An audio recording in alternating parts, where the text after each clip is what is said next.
Então, estamos aqui com profissionais que vão falar sobre algo muito importante, que é a assistência do idoso, cuidador de idosos, como eles são formados. Tudo isso vai se informar aqui nessa série de entrevistas que estamos fazendo aqui no Saúde e Vida, em especial idoso. O super idoso, aquele idoso que está resistindo, que está querendo viver com saúde, e também aquele idoso que, infelizmente, tem a sua saúde debilitada e que necessita de cuidados especiais. E anjos aqui da cidade atendem esses idosos de forma gratuita pelo SUS. E nós vamos conhecer também. E vamos conhecer também uma enfermeira que é gerontóloga, que vamos conhecer também o que vem a ser a gerontologia, que cuida também das pessoas que cuidam. Elas formam pessoas que cuidam de idosos também, que acompanham a vida, o cotidiano desse idoso. Aqui no Saúde e Vida, que é um projeto de portas abertas em parceria com o Diário TV. Então, se você quiser assistir esse conteúdo, você vai assistir aqui na Diário TV, canal 4, e também nas redes sociais de Portas Abertas e Diário TV Teresópolis, no caso o YouTube, e também Instagram e Facebook de Portas Abertas. Serão todos bem-vindos e o programa tem a intenção de informar, né, de colocar esses profissionais interagindo com o público. E hoje nós vamos ter aqui a doutora Flamínia Leazzi, que é clínica geral, doutora Daniela Amaral, que é clínica geral também, e a Sandra Santos, enfermeira. Elas fazem parte de um programa, que é o SAD, que é um serviço de assistência domiciliar e atenção ao idoso. Então, nós vamos estar falando aqui sobre esse idoso que é acamado, que não tem nenhum tipo de assistência médica, né, de saúde, e essas profissionais vão estar falando como é que funciona esse projeto aqui na cidade. E também vamos falar com a Eliane Caruso, que trabalha com a formação de cuidadores de idosos, que é uma profissão que está sendo muito requisitada e aumentou muito, né, nos últimos anos.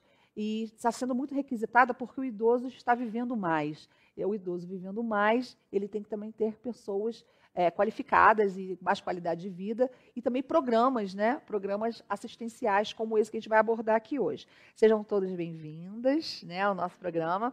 Então, esse aqui é um bate-papo, né? Nós vamos estar interagindo, vocês podem debater à vontade, interagindo entre vocês. E, para começar, vamos falar com vocês, doutoras, o que vem ser esse sistema, né, esse serviço que a cidade está proporcionando para o idoso acamado. Então, o serviço de assistência domiciliar é um serviço amplo que em cada cidade que ele é implementado, ele tem um foco diferente de acordo com a necessidade da região. Uhum. No caso de Teresópolis, ele foi implementado para atender esses idosos acamados que não têm condições de ir a outro lugar procurar um atendimento médico e uma assistência à saúde. E, no caso, nós recebemos a demanda tanto de idosos acamados que fazem uso de oxigênio, ou idosos acamados em que os familiares entram em contato com a Secretaria de Saúde e solicitam esse tipo de atendimento. Uhum. O SAD de Teresópolis, ele é um programa pioneiro na região serrana. Tem também em Petrópolis, mas aqui em Teresópolis ele começou há pouquíssimo tempo. Tem 1 mês e meio que a gente está trabalhando. E os nossos pacientes são pacientes que não se locomovem, realmente, que estão há algum tempo sem receber assistência médica. E ele foi definido, esse público foi definido, depois de se perceber que eram pacientes que estavam sendo deixados de lado. Hoje nós temos um aumento da abrangência da saúde básica, da atenção primária, e isso possibilita que os idosos que caminham e que têm uma capacidade de ir até o médico ampliem a possibilidade de estar chegando até o atendimento à saúde. Mas os idosos que não saem de casa não conseguem receber esse atendimento, de forma que nós vamos até eles depois que algum cuidador, né, o cuidador deles, vai e nos informa sobre a sua situação. Uhum. E a Sandra trabalha como enfermeira, né, há muito tempo no sistema. E como é que você interage com essa situação aí do Na verdade, serviço? o programa é bem interessante porque nós levamos o que a unidade básica, os PSFs, fazem dentro da unidade, nós levamos até o domicílio desse idoso. E conseguimos orientar a família e abordar a necessidade que esse idoso tem. Então, é bem interessante, porque não conseguimos separar o serviço do médico e do enfermeiro. Porque a gente trabalha num conjunto bem interessante. Trabalha em equipe mesmo. Ao mesmo tempo que temos a avaliação, a abordagem, como é que a família está atuando, a outra está observando qual é o quadro desse idoso, se a resposta do que a família está falando realmente está refletindo nesse idoso. É importante, a gente observa se tem quadro de lesões de pele, se esse idoso está tendo um respaldo bom de hidratação. A resposta da observância completa, é importante que a equipe inteira esteja bem integrada. Porque depois que a gente colhe as informações, porque tem um período que a gente tem que fazer o primeiro contato, que é a entrevista com o familiar ou o cuidador, que conta a história desse enfermo, porque o idoso ele nem sempre foi enfermo. Um período da vida ele teve alguma patologia, algum fator que levou ele à enfermidade, para ficar acamado. Então, com certeza, a gente busca essas informações e, quando vamos fazer a abordagem no domicílio, a gente consegue identificar se isso é uma resposta mesmo adequada ou não. Porque a gente também tem alguns fatores que a gente sabe disso, as estatísticas mostram que tem abandono, tem descaso, tem maus tratos, e a gente consegue observar isso. Sim. Entendeu? E, inclusive, em alguns processos do Ministério Público, nós estamos respondendo com a visita do programa do SAD, para poder respaldar tanto os familiares, como também o serviço público da assistência desse idoso. Seria um home care, né? Seria mais ou menos isso, um home care. Na verdade, porém, a gente faz a abordagem e a avaliação e necessidade, investigação. sim. Isso. E, diante disso, as necessidades que tem, o que o serviço público pode oferecer, que são exames. Né? É feito em casa. É feito em casa, porque ele não tem condições de sair até a unidade para buscar, e a gente oferece esse serviço. E, por exemplo, a necessidade de um paciente que tem, por exemplo, precisa de um leito, precisa de uma cama adequada de hospital, isso também vocês providenciam ou seja, é uma outra situação? A gente, até pelo NASF, que na verdade foi o programa que começou a identificar esta necessidade aqui no município, tá? Através da assistente social Raquel, com a doutora Edneia Martuchelli, tá? A doutora Jaqueline, elas começaram a identificar essa deficiência. Então, conseguimos fazer algumas parcerias com o Ministério Público, com o serviço do município, que é integrado também, que oferece cadeiras de roda, leito e tudo, a gente consegue oferecer algumas.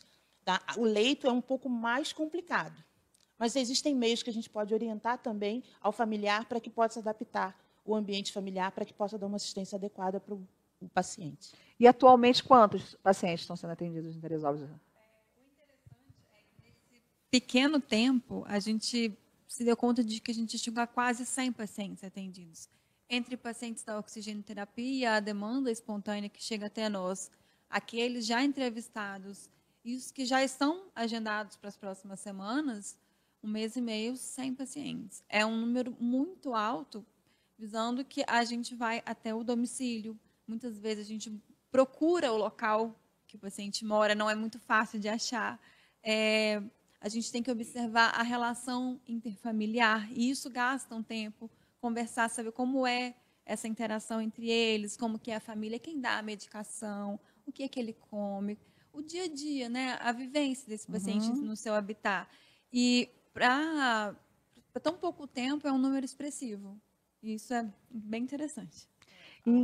Pode falar. É porque a gente começa a falar sobre o programa, a gente sim, é isso aí mesmo. Faz, é, isso que aí. é gostoso. Tá? É o interessante da observância aí, é bom, porque às vezes o familiar ele quer fazer muito pelo paciente, mas não sabe como. Já pegamos relatos de uma família que a maioria não sabia nem ler e escrever direito. Sim. Uma casa super simples, muito humilde, mas causou um impacto no nosso olhar, foi de ver a preocupação da limpeza, o carinho, o cuidado, o revezamento entre os familiares para dar o melhor para aquele paciente. Então, a gente consegue ver que, realmente, dando uma assistência e uma orientação adequada, é possível dar uma qualidade de vida mesmo para o idoso acamado. E vocês sentem justamente o que vocês estavam falando aí, essa resposta já em tão pouco tempo? Você já vê essa resposta, né? Como ela está falando. Com esses pacientes que a gente começou há tão pouco tempo, a gente já tem visto essa melhora e é muito gratificante. Porque você vê que a família está ali pronta para receber toda a orientação. E aí, quando você vai no retorno e vê que elas estão fazendo aquilo que você recomendou e que tem melhora no paciente, é muito gratificante. é muito bom. Tocar e alguém te dizer, doutora, eu só estou ligando para dizer que a orientação que você passou, nós fizemos aqui e deu certo. Ele está melhor assim. A gente só está agradecendo porque deu certo. Então, para a gente vê que eles só estão esperando a orientação. Sim. Quando encontra a porta aberta, nitidamente o resultado surge. Porque eles estão, até então, sem nenhum tipo de ajuda. De repente, vocês surgem ali como uma ajuda. Então, aqui eu estava falando com a gravação anterior. Se o idoso estiver bem, toda a família se sente mais tranquila. Isso. E tudo flui melhor, né? E é claro que, como todo atendimento da atenção básica, é um atendimento longo, né? Sim. A gente tem o objetivo de acompanhar longitudinalmente, que é um atendimento aos poucos a gente vai dando orientações, né? A gente cada visita a gente faz uma orientação diferente, porque não adianta querer mudar da noite para o dia. É um trabalho de aos formiguinha. Poucos. Mas, pelo jeito, a formiguinha está dando passo de elefante, né? Quando a gente escutou isso no atendimento de uma paciente, e a gente brigou muito por ela, porque ela precisava de um procedimento e o município conseguiu organizar tudo, é interligado, porque não é só o nosso trabalho que aparece quando tem uma resposta positiva, é a integração de toda a rede da saúde. Entendeu? É uma parceria que todo mundo está brigando junto para dar o melhor. Sim. E ela, no final, ela disse assim, eu orei tanto, pedi tanto ao Papai do Céu, e ele me mandou 3 anjos para me dar uma resposta que eu estou muito feliz. Então, e a gente viu o olhinho brilhando. Isso é qualidade de vida. É isso aí. Entendeu? E é muito importante a gente ver essa resposta. Porque vocês trabalham com essa possibilidade de expandir os atendimentos? Então, como ainda está muito no início do programa, a gente está em processo de expansão. Porque tem pacientes que a gente consegue encaminhar, tem alguns pacientes que a gente continua acompanhando. Então, é um número meio flutuante ainda que a gente está atendendo. Então, a gente está pensando em expandir, cada semana a gente está recebendo novas demandas e assim, a gente está vendo como é que vai ficar. A gente não sabe, é incerto ainda o número máximo que a gente pode atender. A doutora que acho que quer falar alguma coisa, né? Complementar? Aliás, eu ia falar antes, esse círculo familiar, o interessante é quando chega na casa do paciente, esse idoso, ele é o patriarca ou é a matriarca da família. E quando ele se mantém sendo útil na família, aquilo que ele fala é ouvido, ele é respeitado, suas vontades são feitas, aquilo que ele gosta de comer é respeitado, é muito perceptível como a qualidade de vida dele é melhor. Ele está mais feliz, ele está mais bem cuidado. E respeitar essa hierarquia familiar faz uma diferença grande na família. Sim. Até na saúde dele, né? Com certeza. Claro que é com o microfone. Na hora da abordagem, vocês com idoso, vocês vão diretamente no idoso ou vai primeiro no familiar? Geralmente as consultas são feitas em conjunto, a não ser que haja uma necessidade de falar somente com um ou com outro, é feito tudo no mesmo ambiente. Muitos dos idosos não têm condições mais de se expressar ou de se comunicar. Alguns têm, outros não. Quando eles têm, a gente se direciona a eles, né, como paciente, faz as perguntas a eles. Quando não, aí a família que responde por eles. Não, a minha preocupação aqui, no caso, é por causa de idosos vítimas de violência. Sim. Eu peguei o gancho, na hora que você fez a pergunta, eu falei, ela está pensando nos maus tratos. A gente tem um apoio da assistente social, a Raquel, que ela tem um olhar perfeito. Ela é muito boa nessa investigação aí. E quando nós escolhemos o primeiro contato, porque o programa funciona desta forma. O familiar ou o acompanhante, ele procura a secretaria através de um telefone ou pessoalmente, é agendado uma entrevista com essa pessoa e ele leva o histórico desse paciente. A gente marca esse retorno na casa para avaliar o quadro do paciente e ver se aquela história que foi contada realmente é uma história verdadeira. Porque existem fatos que não são. Sim. Então, a gente detectou que tem alguma coisa que não bate uma coisa com outra, a gente aciona o serviço com o NASC, que é com a Raquel. Ela vai junto com a gente na casa e começa a fazer a abordagem. Se tem necessidade de abordar e conversar separadamente com esse idoso, dentro do que ele consiga nos comunicar, a gente também faz essa abordagem. Não pegamos nenhum caso ainda de maus tratos. Tá? A gente já pegou casos assim, de incapacidade do familiar por ele não ter condições de oferecer mais, mas dentro da necessidade do que o idoso tinha de imediato e o que ele poderia oferecer, ele estava oferecendo muito bem. Então, a gente conseguiu ver isso. Até agora, maus tratos ainda não pegamos nenhum. Tá? E a gente até acha bonito, porque a população de Teresópolis sofre tanto, com tantas situações complicadas, mas a gente vê que tem a sensibilidade e o cuidado do idoso, que é muito bom ainda na cidade. Ah, que bom. Bem, nós vamos fazer um pequeno intervalo desse bloco, mas vamos voltar para continuar esse delicioso papo aqui sobre o idoso, aqui no Saúde e Vida. E antes, você fica aí com a dica em 1 minuto. A gente volta já.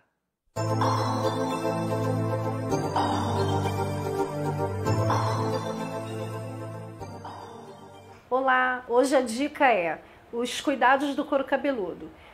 No meu mundo, né, que o meu mundo é o salão de beleza, é a minha profissão, eu percebo a dificuldade que as mulheres têm em cuidar do couro, porque a gente muitas vezes está mais preocupado com a estética do cabelo, né? Se o cabelo está bonito, se ele está arrumado, se não estou descabelada, mas não se preocupa com o cuidado e com tratamentos do couro cabeludo.